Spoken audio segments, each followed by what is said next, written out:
Good morning, students. In today's lecture, we are going to start with a new chapter, Earth Structure.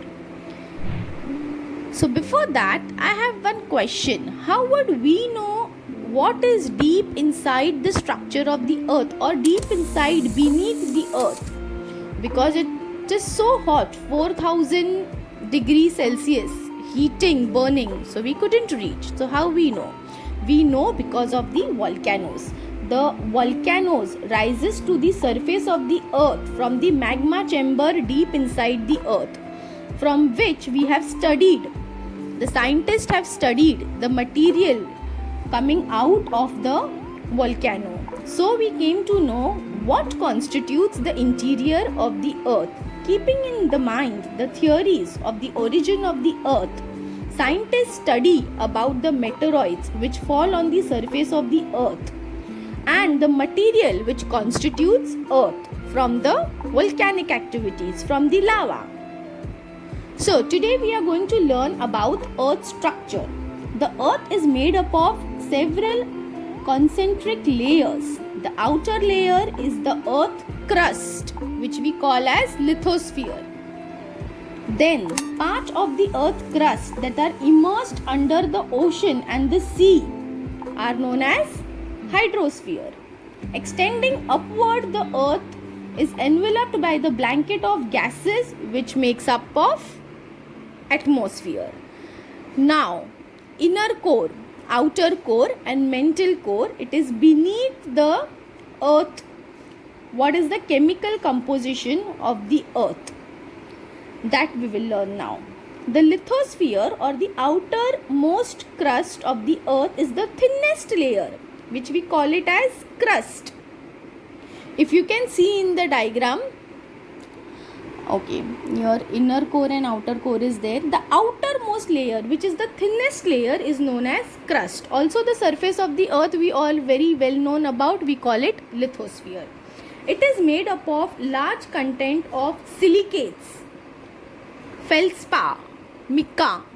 So lithosphere can be broadly divided into the Sal or Sial and Sima.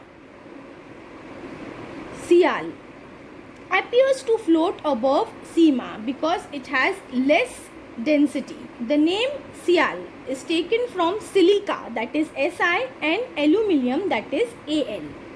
Sima is named after silica, initial Si, and manganese, Mg.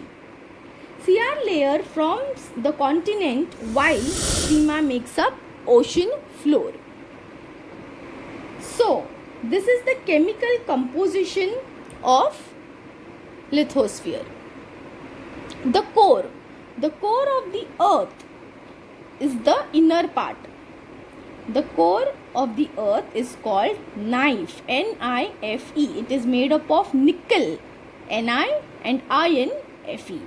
Since these are heavy metals having high density, they are found deep inside the earth, which we call as core. Now here are some questions. Name the sources of information about the forces operating inside the earth. As I told you, very first only volcanic activities, because of the seismic waves we all know about it. Then evidence from the theories that have proved. So these are all the question and answers which you have to go through once. Then the earth layers. The earth is divided into four main layers. Inner core, which you can see in dark orange, outer core, then mantle and crust. Today we are going to learn about inner core and outer core. The inner core of the earth has temperature and pressure so great that the metals are squeezed together and not able to move. The inner core is solid and it is very, very hot. The core is the densest part of the earth. It has also divided into outer and inner core. The entire core is about 7,000 kilometers in diameter. The temperature ranges from about 4,400 degrees Celsius of outer core to about 6,000 degrees Celsius in inner core.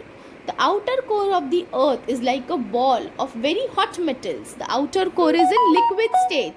The outer core is a metal, is made up of iron, and it is very, very dense. It is generally believed that the core is composed of iron and nickel, which is responsible for earth magnetism. The magnetic field which is there on the surface of the earth, it is because of the core. The magnetic field is oriented towards the north and the south poles. So this is because of the core. How are the earth layers similar to egg? Like crust is outer layer of the egg shell. Then core is the inner, like